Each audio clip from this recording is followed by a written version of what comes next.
Hello बच्चों, आज हम भौतिक विज्ञान इंटरमीडिएट में जो है सेट नंबर 6 के आगे के सवालों को देखेंगे। 4 नंबर तक के सवाल बताए गए थे, अब आगे के सवाल देखेंगे हम। ठीक है, चलिए देखते हैं। आपका सवाल है, आपका 4 नंबर का पहला बताया गया था, खा नंबर बताना है। ठीक है, लिखा है एक 90 अंश वाले कोण के प्रिज्म के पृष्ठ ए बी। ठीक है, चित्र बना हुआ है अनसॉल्व में।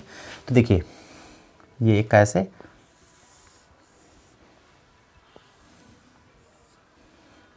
ये है ए, यहाँ पर बी है, यहाँ पर ए है, यहाँ पर क्या है सी है।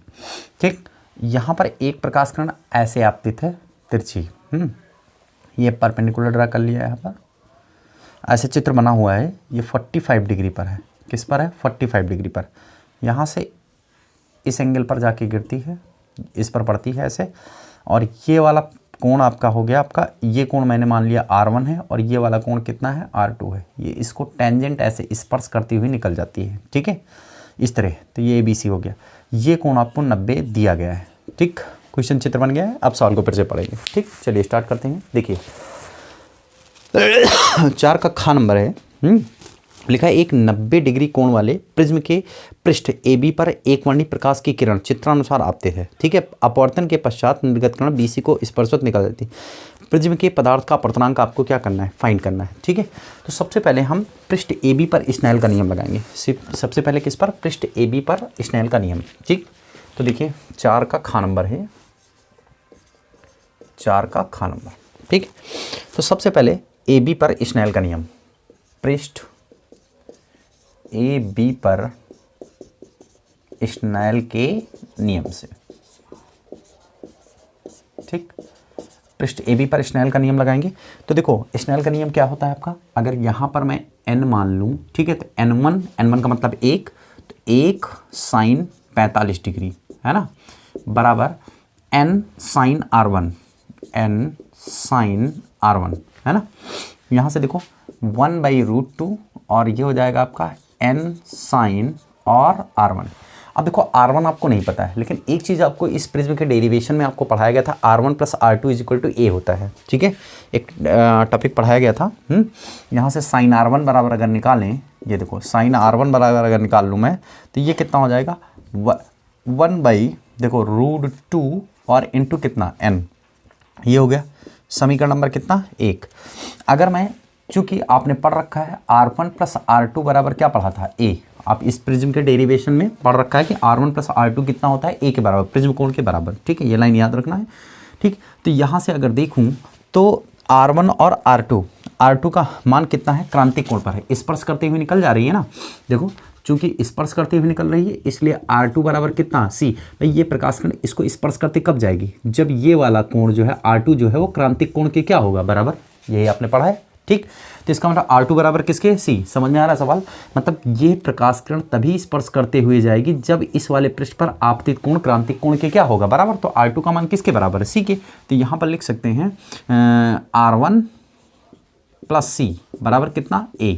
दैट मीन्स R1 = A का मान 90 है और माइनस का कितना C। समीकरण नंबर 1 में रख लो यहाँ पर। तो ये साइन 90 - C बराबर कितना हो जाएगा 1/√2 और n।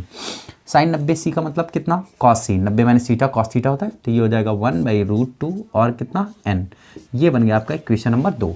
अब BC पृष्ठ पर स्नेल का नियम लगाएंगे। किस पर? BC पृष्ठ पर स्नेल का नियम। ठीक है, तो BC पृष्ठ पर अगर स्नेल का नियम लगाएंगे तो देखिए क्या आ जाएगा आपका, BC पर स्नेल के नियम से, स्नेल के नियम से देखो n साइन R2 है ना, n साइन R2 बराबर 1 और साइन, इधर कोण कितना है, ये वाला 90 डिग्री। ठीक, मतलब परस्पर लंबवत निकल जा रही है ना छूते हुए, तो साइन 90 डिग्री। दैट मीन्स इधर 1 बचा और यहाँ R2 को C लिख लीजिए, n साइन C बराबर क्या हो जाएगा 1। मतलब साइन C = यहाँ से लिखेंगे साइन C = 1/n। अब इसको कॉस में कन्वर्ट करिए, तभी आप कंपेयर करा पाएंगे समीकरण नंबर 2 से। तो दोनों पक्षों का वर्ग कर देंगे, तो साइन स्क्वायर C बटे 1/n²। मतलब इसको लिखेंगे 1 माइनस कितना, कॉस स्क्वायर C बराबर 1/n²। कॉस स्क्वायर C बराबर कितना हो जाएगा 1 - 1/n²। दैट मीन्स n² - 1 बटे में कितना n²।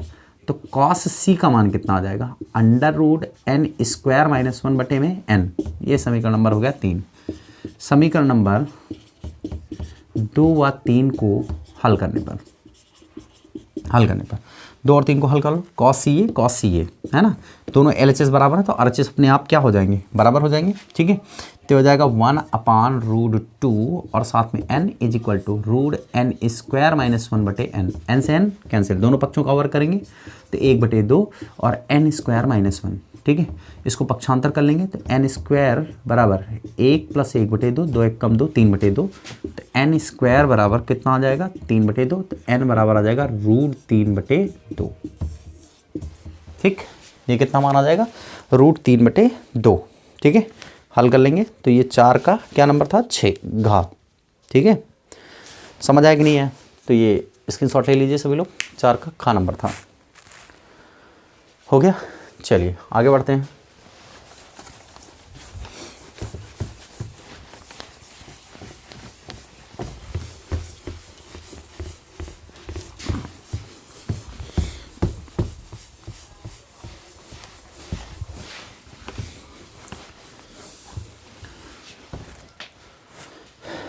चलिए देखिए 4 का खा। इसके बाद है आपका स्वप्रेरणा। देखो परिपथ चित्र की सहायता से पीएन संधि डायोड का अर्ध तरंग दिष्टकारी क्रिया समझाइए। ठीक है, सभी लोग जानते हैं पीएन संधि परिपथ चित्र की सहायता से पीएन संधि डायोड की अर्ध तरंग दिष्टकारी परिपथ कर लेंगे सभी लोग। ठीक है, आगे देखो पीएन संधि डायोड का अर्ध तरंग दिष्टकारी, देखिए समझा देते हैं। अर्थात चित्र पीएन संधि अर्ध तरंग दिष्टकारी है ना, पीएन संधि डायोड अर्ध तरंग दिष्टकारी में आपको पता है ऐसे लगा लेते हैं, अर्ध तरंग है तो यहाँ पर एक लाइन खींच लेते हैं। ये आपकी ट्रांसफार्मर है, एक ऊंचाई ट्रांसफार्मर है, इसमें एक डायोड का प्रयोग किया जाता है। यहाँ पर एक लोड प्रतिरोध RL लगता है, ये RL यहाँ पर हम रफ फिगर ऐसे बना रहे हैं, आप अच्छे से बनाइएगा। ठीक है, ये डायोड लगता है। ठीक है, ये हो गया S1 सिरा, ये क्या हो गया S2। देखो ये ठीक, ये प्राइमरी कॉइल है, ये कौन सी कॉइल है, सेकेंडरी। ठीक है, तो देखो हम क्या लिखेंगे कि जो डायोड है, क्या पूछा गया आपसे, पीएन संधि डायोड। पीएन संधि डायोड का अर्ध तरंग दिष्टकारी परिपथ चित्रानुसार है। अर्ध तरंग दिष्टकारी परिपथ कैसा है, चित्रानुसार है। ठीक है, इसमें एक ऊंचाई दिश प्रत्यावर्ती धारा को, तो इसका सिग्नल भी बनाने को पूछा जाता, तो ये हो गया इनपुट सिग्नल। ये कैसा सिग्नल हो गया, इनपुट सिग्नल। ठीक, तो देखो इनपुट सिग्नल, इसमें जिस सिग्नल को आपको प्रवर्धित करना होता है उसे हम एक ऊंचाई ट्रांसफार्मर की प्राथमिक कुंडली पर लगाते हैं। ठीक है, तथा ऊंचाई ट्रांसफार्मर की द्वितीयक कुंडली के S1 सिरे को पीएन संधि डायोड के P क्षेत्र से, ठीक है, तथा N क्षेत्र को, ये जो N क्षेत्र है उससे एक लोड प्रतिरोध RL के साथ जोड़कर हमें क्या करते हैं, ट्रांसफार्मर की द्वितीयक कुंडली के S2 सिरे से जोड़ देते हैं। सिंपल से सब कंस्ट्रक्शन हो गया इसका। ठीक है, फिर से देख लेते हैं क्या बोलेंगे हम। जिस प्रत्यावर्ती धारा को हमें प्रवर्धित करना होता है उसे लोड प्रतिरोध जिस प्रत्यावर्ती धारा को प्रवर्धित करना होता है उसे हम एक ऊंचाई ट्रांसफार्मर की प्राथमिक कुंडली पर लगाते हैं। ठीक है, तथा ट्रांसफार्मर की द्वितीयक कुंडली के S1 सिरे को डायोड के P क्षेत्र से जोड़ देते हैं, डायोड के P क्षेत्र से, तथा N सिरे को एक लोड प्रतिरोध RL के साथ जोड़कर हम क्या करते हैं, ट्रांसफार्मर की द्वितीयक कुंडली के S2 सिरे से जोड़ देते हैं। ठीक है, ये हो गया स्ट्रक्चर। ठीक, तथा निर्गत सिग्नल हमें कहाँ पे मिलता है, लोड प्रतिरोध RL के सिरों पर प्राप्त होता है। स्ट्रक्चर हो गया, कार्यविधि समझिए। ठीक है, निवेशी प्रत्यावर्ती वोल्टा के प्रथम अर्धचक्र में, देखो यहाँ से यहाँ तक के लिए प्रथम अर्धचक्र यहाँ तक है ना, निवेशी प्रत्यावर्ती वोल्टा के प्रथम अर्धचक्र में जब S1 सिरा पॉजिटिव, S1 पॉजिटिव, S2 क्या होता है, नेगेटिव होता है। ठीक है, S1 पॉजिटिव है ना, तो P क्षेत्र धन से जुड़ा है, N क्षेत्र किससे जुड़ा है, माइनस से, मतलब डायोड अग्रभिन्नत में होता है। ठीक है, प्रत्यावर्ती धारा के प्रथम अर्धचक्र में क्या लिखेंगे, निवेशी प्रत्यावर्ती धारा के प्रथम अर्धचक्र में जब ट्रांसफार्मर की द्वितीयक कुंडली का S1 सिरा पॉजिटिव, S2 नेगेटिव होता है तो डायोड अग्रभिन्नत में होता है, जिससे लोड प्रतिरोध RL के सिरों पर हमें निर्गत सिग्नल जो है प्राप्त होता है। तो ये देखो निर्गत सिग्नल मिल गया यहाँ से यहाँ तक के लिए। ठीक है, अब इसके बाद देखो दूसरी स्थिति, देखो निवेशी प्रत्यावर्ती वोल्टा के द्वितीय अर्धचक्र में, पैराग्राफ चेंज करके लिखेंगे, निवेशी प्रत्यावर्ती वोल्टा के द्वितीय अर्धचक्र में जब S1 सिरा नेगेटिव हो जाता है और S2 क्या हो जाता है, पॉजिटिव हो जाता है। ठीक, तो डायोड का पी क्षेत्र माइनस से जुड़ने के कारण और एन क्षेत्र पॉजिटिव जुड़ने के कारण डायोड किस में चला जाता है, पश्चात में चला जाता है और डायोड धारा को प्रवाहित नहीं करता है और लोड प्रतिरोध आरएल के स्थानों पर कोई धारा प्राप्त नहीं होती है, कोई सिग्नल प्राप्त नहीं होता है। मतलब यहाँ से यहाँ तक के लिए धारा का मान क्या होता है, सूक्ष्म। तो ये पूछा जाता है कि इसके लिए इनपुट और आउटपुट सिग्नल बनाइए, तो ये सिग्नल बनाना पड़ता है इसे, ठीक है। तो अब देखो यह प्रक्रिया लगातार चलती रहती है। फिर अगले अन्वेषी अर्धचक्र में जब अगली राउंड घूमेगी तो ये फिर पॉजिटिव, ये फिर निगेटिव, तो फिर धारा मिलेगी। मतलब ये सिग्नल ऐसे ऐसे प्राप्त होता है, रुक रुक के ऐसे ऐसे, ठीक है। तो ये हो गई आपकी अर्ध तरंग दिष्टकारी परिपथ, ठीक है, क्लियर, हटा दें। चलिए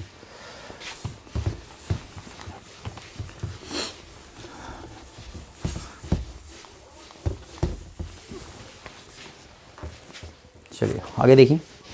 अब फिर है इसके बाद लिखा है एम्पियर के परपथीय नियम क्या है, इसकी सहायता से अनंत लंबाई की सीधे तार से r दूरी पर स्थित किसी बिंदु पर चुंबकीय क्षेत्र की तीव्रता ज्ञात करिए। देखो एम्पियर का परपथीय नियम किसी बंद वक्र के लिए चुंबकीय क्षेत्र b का रेखीय समाकलन, ठीक है, उस वक्र द्वारा गिरी हुई कुल धारा का कितने गुना होता है, म्यू नॉट गुना होता है। Integration b dot D L is equal to mu naught और i। देखो इसका डेरिवेशन आपको जो पूछा गया, ये आपको जो लेक्चर पढ़ाया जा रहा है इस वक्त रिवीजन में, वो उसमें मिल जाएगा आपको, ठीक है, नेक्स्ट लेक्चर में ही मिल जाएगा आपको, ठीक। अगला देखो अंगा नंबर, स्वप्रेरण गुणांक की परिभाषा दीजिए, ठीक है, स्वप्रेरण गुणांक की परिभाषा दीजिए, ठीक है। तो आपको मालूम है, ठीक है, किसी कुंडली का स्वप्रेरण गुणांक संख्यात्मक रूप से चुंबकीय फ्लक्स ग्रंथिकाओं की संख्या के बराबर होता है, जबकि कुंडली में 1 एम्पीयर की धारा क्या हो रही हो, प्रवाहित हो रही हो। तो ये चीज़ें याद कर लेंगे। एक कुंडली में वैद्युत धारा 5 मिलीसेकंड में, ठीक है। देखो डी आई दी गई है आपको, अंगा नंबर सवाल है, ठीक। डी आई बराबर आपको दिया गया 5 मिलीसेकंड, मतलब 5 × 10 की घात -3 सेकेंड ये दिया गया है आपको, है 2 एम्पियर से 12, तो नहीं सॉरी ये डी टी है, ठीक है। तो डी आई कितनी हो जाएगी, देखो 12 माइनस कितना 2, मतलब 10 एम्पियर हो जाती है। यदि कुंडली में प्रेरित विद्युत वाहक बल ई बराबर कितना हो, 48 वोल्ट हो, तो कुंडली का स्वप्रेरण गुणांक एल आपको क्या करना है, फाइंड करना है। सीधा सा formula E equal to minus का एल डी आई अपॉन कितना होता है, डी टी, ठीक। तो यहाँ से एल बराबर क्या हो जाएगा, माइनस का ई बटे D I upon D T. सारी वैल्यू रख लीजिए, कैलकुलेशन कर दीजिए, इसका आंसर मिल जाएगा, ठीक है। चलिए आगे देखिए, हटा दें। चलिए नेक्स्ट अगला क्वेश्चन है, लिखा हुआ है स्वप्रेरण गुणांक हो गया 5 का का 5 का नंबर देखो 1.5 अपर्तनांक वाले एक समतल अवतल लेंस 1.5 अपर्तनांक, देखो n बराबर आपको दिया गया है, ये आपका सवाल नंबर 5 का है, ठीक है। आपको दिया गया है n बराबर कितना दिया गया है 1.5, ठीक। और कहा गया है एक समतल अवतल, देखो समतल और क्या है, समतल अवतल लेंस है, तो इधर से समतल है और इधर से क्या है, अवतल है, कुछ ऐसा बना है। मतलब R1 बराबर आपको दिया गया है, जिसकी वक्रता त्रिज्या 10 है ना, तो R1 तो आपको इन्फिनिटी है, समतल है, देखो समतल की वक्रता त्रिज्या कितनी होती है, इन्फिनिटी। और R2 दिया गया है आपको, देखो ये दिया गया है, ऐसे दिया गया ना R2, तो अगर R2 देखें तो क्या है आपके पास, कितना दिया गया है 10 सेंटीमीटर है ना, तो पॉजिटिव का 10 है, ठीक है। अवतल है तो अवतल का R2 पॉजिटिव होता है, ठीक है। ये हो गया आपका 10। अब इसके बाद देखो अवतल की वक्रता त्रिज्या कितनी है 10 सेंटीमीटर, ठीक। अब देखो 1.6 अपर्तनांक वाले द्रव में ये आपको ANG दिया गया है, और अगर हम ANL की बात करें, ये है 1.6 अपर्तनांक वाले द्रव में लेंस को डुबोने पर इसकी फोकस दूरी क्या हो जाएगी, ठीक है, ये सवाल में कहा गया। तो पहले हवा में तो फोकस दूरी ज्ञात कर लेंगे, ठीक है। देखो ये क्लियर है कि R1 जो है, R1 आपका इन्फिनिटी है और R2 भी इसी डायरेक्शन में नापा जाएगा, इसलिए पॉजिटिव है, ठीक है। अगर यहाँ उत्तल होता तो उल्टा नापा जाता तो R2 निगेटिव होता उत्तल का, ठीक है। चलिए अब पहले हवा में फोकस दूरी याद करेंगे। सबसे पहले हवा में फोकस दूरी, ध्यान देना, फोकस दूरी अभी हवा में ज्ञात कर लेंगे पहले, तो 1/FA बराबर क्या हो जाएगा आपका, आपने एंड देखें आगे, तो यहाँ तक ये हो गया आपका।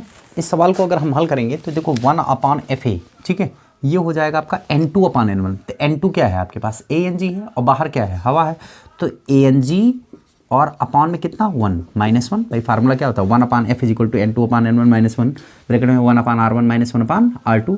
तो यहाँ पर 1/R1 और माइनस का 1/R2, तो हवा के लिए याद कर लो जरा, 1/FA = ANG का मान है 1.5 माइनस का 1, 1/R1 की वैल्यू है इन्फिनिटी, है ना, और माइनस का 1/, कितना हो जाएगा 10। हल करेंगे तो 1/FA = 0.5 है, और गुड़े माइनस का 1/10, तो माइनस का 1/10, ठीक है। तो अगर हम यहाँ से ये 100 कर ले, ठीक है, तो 5 दूनी 10 20, तो एफ ए बराबर आ गया माइनस का 20 सेंटीमीटर। हवा में आ गई आपकी फोकस दूरी, ठीक है। अब आपको चाहिए क्या, अगर इसके चारों ओर लिक्विड भर दें, क्या भर दें, लिक्विड, तो लिक्विड वाले केस का फार्मूला क्या पढ़ा आपने, F L upon F A is equal to A N G minus one, और बटे क्या पढ़ा आपने, L N G minus one, ये तो पढ़ा है ना, ठीक। अब एल एन जी आप अलग फाइंड कर लीजिए कहीं पे, तो एल एन जी यहाँ निकाल लेते हैं। एल एन जी बराबर क्या पढ़ा आपने, ए एन जी और बटे में कितना, A N L. A N जी का मान कितना है 1.5, ठीक है, और बटे ए एन एल का मान कितना हो जाएगा 1.6, है ना। ये 15 बटे कितना आ जाए 16, मान रखो यहाँ पर। तो ए एन जी का मान हो जाएगा आपका 1.5 माइनस का 1 और बटे 15 बटे 16 माइनस का 1, ये हो जाएगा आपका 0.5 और बटे 16 है कम, देखो इधर से 15 सोलहियम, ये हो जाएगा आपका 15 सोलहियम, ठीक। 15 में से 16 गया माइनस का 1 और बटे में कितना 16, तो 16 पंचे 80 माइनस का 8 सेंटीमीटर। एफ एल बटे कितना आया एफ ए, तो एफ एल बराबर कितना आ जाएगा माइनस का 8 गुणे कितना एफ ए, ठीक। तो माइनस का 8 और गुणे एफ ए का मान कितना आया है 20, ठीक है, और वो भी माइनस का 20, 20 अट्ठे 160। अब जरा देखो यहाँ पर फोकस दूरी कैसी होगी, पॉजिटिव, अतः यह लेंस जो है उत्तल लेंस की भांति व्यवहार करेगा, उत्तल लेंस की भांति व्यवहार करेगा।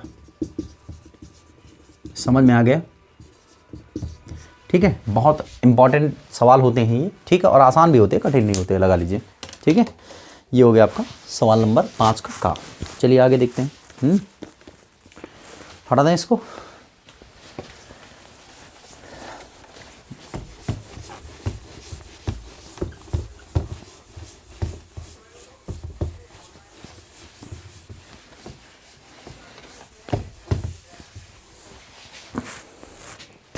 देखिए फिर है आपके पास 5 का हो गया। अब देखो प्रकाश का विवर्तन क्या होता है एकल झिर्री द्वारा। देखो प्रकाश का विवर्तन क्या होता है सभी लोग जानते हैं, ठीक है। मार्ग में आने वाले और प्रकाश के मार्ग में आने वाले अवरोधों के किनारों पर प्रकाश के मुड़ जाने की घटना क्या कहलाती है, प्रकाश का विवर्तन कहलाती है, ठीक है। अब इसके बाद बात करते हैं हम, फिर लिखा है क्या 1.6 अपर्तनांक वाले, है ना, डुबोने पर उसकी फोकस दी। हाँ ये देखो फिर इसकी केंद्रीय उच्चिष्ट की चौड़ाई, ठीक है, जिसको आता है नोट्स में आपको मिल जाएंगे, ठीक है, और नहीं आता है तो ये डेरिवेशन किसी न किसी बीच में एक बार कराएंगे जरूर, ठीक है। तो फिर फिलहाल आगे देखो, मुक्त इलेक्ट्रॉनों के अनुगमन वेग से क्या तात्पर्य है आप सभी लोग जानते हैं, ठीक है। किसी चालक के भीतर वैद्युत क्षेत्र के प्रभाव में, ठीक है, वैद्युत क्षेत्र के प्रभाव में मुक्त इलेक्ट्रॉन जिस नियत औसत ऊष्मीय वेग से ज्ञात करते हैं उसे हम क्या कहते हैं, अनुगमन वेग कहते हैं, ठीक है। एक चालक में अनुगमन वेग व प्रवाहित धारा का संबंध का सूत्र इस पर I = NEA/VD आपको फाइंड करना है, ठीक है। अनुगमन वेग व प्रवाहित धारा, हाँ तो I = NEA/VD डेरिवेशन ये आपको आना चाहिए। आप सभी लोग अपने नोट से इसको क्लियर करिए, ठीक है। आगे देखो, बोहर के परमाणु मॉडल के आधार पर सिद्ध कीजिए कि परमाणु की स्थायी कक्षाओं की त्रिज्याएं मुख्य क्वांटम संख्या के वर्ग की क्या होती है, अनुक्रमानुपाती होती है, ठीक है। तो देखिए बोहर के परमाणु मॉडल के आधार पर सिद्ध कीजिए कि परमाणु की स्थायी कक्षाओं की त्रिज्याएं, ठीक है। तो आपको जो त्रिज्या वाला डेरिवेशन है बोहर मॉडल में, ठीक है, याद होगा Rn is directly proportional 1/n² करवाया गया, ठीक है। आपको डेरिवेशन बोहर मॉडल जिसमें हाइड्रोजन स्पेक्ट्रम सीरीज है, ठीक है, उस वाले लेसन में हाइड्रोजन स्पेक्ट्रम श्रेणी वाले में, ठीक है। आप ये देख सकते हैं कि Rn = ये डेरिवेशन करवाया गया, पूरा डेरिवेशन करना है, परमा जो हेडिंग पड़ी होगी उसमें बोहर त्रिज्या, ठीक है, या उससे पहले जो है पूरा डेरिवेशन करवाया गया है, मतलब वही डेरिवेशन आपको करना ही है, ठीक है। स्थायी कक्षाओं की त्रिज्या, इलेक्ट्रॉन की स्थायी कक्षाओं की त्रिज्या, ये डेरिवेशन पड़ी है, ठीक है, बोहर के परमाणु मॉडल वाले में। तो ये डेरिवेशन आपको करना है, लास्ट में ये लाइन लिख देना, ठीक है। सिंपल से है, बहुत अच्छा सवाल है ये, ठीक है। मुख्य क्वांटम संख्या के वर्ग की क्या होती है, अनुक्रमण नहीं ×n² होती है, ठीक है। कक्षाओं की त्रिज्या ×n² सिद्ध करना, उसमें यही चीज़ सिद्धि करनी है, वही डेरिवेशन ही आता है, ठीक है। तो आप ये डेरिवेशन कंप्लीट कर लीजिए, नहीं आएगा तो कमेंट करिएगा। आगे देखो घ नंबर, देखो घ नंबर जो है इसका हटा देते हैं इसको। देखिए सवाल में घ नंबर जो दिया गया है, कहा गया बोहर दी गई नाभिकीय अवक्रिया में मुक्त ऊर्जा पर कलन कीजिए, ठीक है। तो देखिए ये है आपका नाभिकीय ऊर्जा 5 का कौन सा नंबर, घ नंबर 5 का घ नंबर दिया गया 3Li, क्या दिया गया आपको 3Li6, ठीक है, और +0N1 और यहाँ पर गिव्स आउट 2He4 और प्लस का 1H3, है ना। तो आपसे पूछा मुक्त ऊर्जा की गणना कीजिए, ठीक है। तो देखो मास ऑफ LHS कितना हो जाएगा, LHS mass of LHS mass of LHS निकाल लो, तो ये कितना हो जाएगा, मास ऑफ 3Li6 और प्लस मास ऑफ 0N1, ठीक है। तो Li6 का मान 6.015126 और प्लस मास ऑफ 0N1 का मान कितना है, 0N1 1.00, ठीक है, 8665 AMU, ये हो गया, ठीक। आप ऐड कर लीजिएगा, हम सिर्फ तरीका बता रहे हैं। मास ऑफ कितना है, RHS है ना, मास ऑफ RHS याद करेंगे तो मास ऑफ RHS 2 बार है, मास ऑफ 2He4, ठीक, और प्लस मास ऑफ 1H3, क्या हो जाएगा 1H3।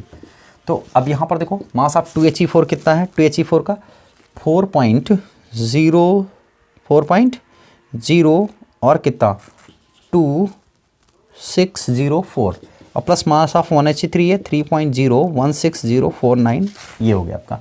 सब ऐड करेंगे तो देखो डेल्टा M का मान क्या हो जाएगा भाई, ऐड करके ये हो जाएगा मास ऑफ RHS और माइनस कितना हो जाएगा, मास ऑफ कितना LHS, है ना भाई। यहाँ पर मास ऑफ RHS निकलेगा, मास ऑफ LHS निकलेगा, डेल्टा M निकल आएगा। तो मुक्त ऊष्मा कितनी हो जाएगी, ऊष्मा Q कह लो या E कह लो, ये हो जाएगा डेल्टा M गुणे कितना 931 MeV में, ठीक। डेल्टा M का मान यहाँ से निकाल के यहाँ रख दीजिए, सॉल्व कर दीजिए, यह हो गया आपका 5 का घ नंबर। क्लियर है, ठीक है, ये आपका क्वेश्चन नंबर 5 का घ था, ठीक। सॉल्व कर लीजिए। तो 5 का अंगा नंबर देख लो, कौन सा नंबर, 5 का अंगा नंबर। चलिए शुरू करते हैं, निकालें इसको।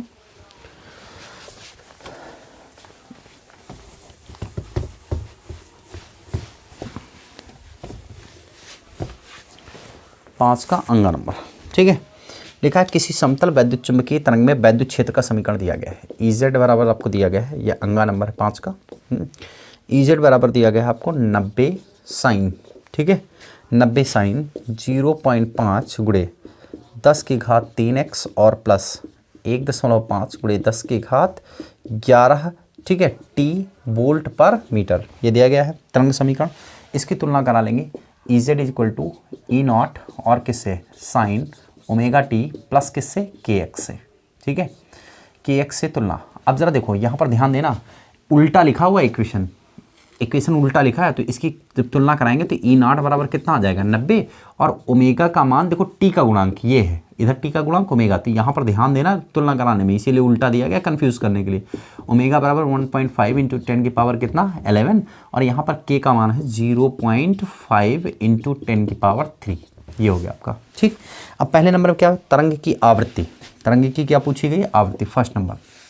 तो देखो फर्स्ट नंबर तरंग की आवृत्ति के लिए चूंकि ओमेगा बराबर आपने 2πf पढ़ा है, तो f बराबर कितना हो जाएगा ओमेगा अपान 2π, बस आप मान रखिए यहाँ पर 1.5 इंटू 10 की पावर कितना 11 अपान 2 इंटू 3.14, कैलकुलेशन करिए निकल आएगा, ठीक है। अब क्या पूछा गया है, तरंग दैर्घ्य। देखो चूंकि आपने k बराबर पढ़ा है 2π/λ, तो lambda is equal to 2π/k, मान रखो 2 गुणे ये कितना हो जाएगा 3.14 और k का मान 0.5 इंटू 10 की पावर 3, सॉल्व करिए कि लैम्डा का निकल आएगा, ठीक है, ये हो गया। चुंबकीय क्षेत्र का समीकरण चाहिए, ठीक है, तो चुंबकीय क्षेत्र के समीकरण के लिए सेकंड नंबर, ठीक है। देखो पहले C इज इक्वल टू आप लगाएंगे E0 बटे कितना B0, है ना, तो B0 is equal to E0 by क्या आ जाएगा C, E0 बाई C। यहाँ से E0 की वैल्यू ये देखो दी गई है आपको, E0 की वैल्यू 90 है और बटे में C का मान है 3 गुणे 10 की घात 8, मतलब 3 तिरा की 9, 30 हो गया, है ना, नहीं हाँ 90 और बटे 3 गुणे 10 की घात 8, ठीक है। तो यहाँ से 30 हो गया, तो 30 गुणे 10 की घात कितना आ जाएगा -8, B0 का मान आ गया। अब इक्वेशन BZ बराबर क्या, B बराबर क्या हो जाएगी, इक्वेशन चाहिए तो B बराबर हो जाएगा आपका P0 और साइन यहाँ पर ओमेगा टी और प्लस कितना KX, that means B is equal to B0 का मान 30 गुणे 10 की घात -8 और ये हो जाएगा साइन ओमेगा का मान कितना है, देखो ये रख लो 1.5, ये चेंज नहीं होने वाला, 1.5 इंटू 10 की पावर 11 प्लस K का मान भी वही है, ये 0.5 है और इंटू 10 की पावर कितना है 3 और इंटू यहाँ पर क्या हो जाएगा x, बस हो गया ये क्वेश्चन। तो second number, first number calculation कर दीजिए आ जाएगा, ठीक है, समझ आया सबको, ठीक। तो बच्चों ये फिर सेट यहीं तक सॉल्व करिए, ठीक है। अब बाकी आगे के सवालों को नेक्स्ट लेक्चर में सॉल्व कराया जाएगा।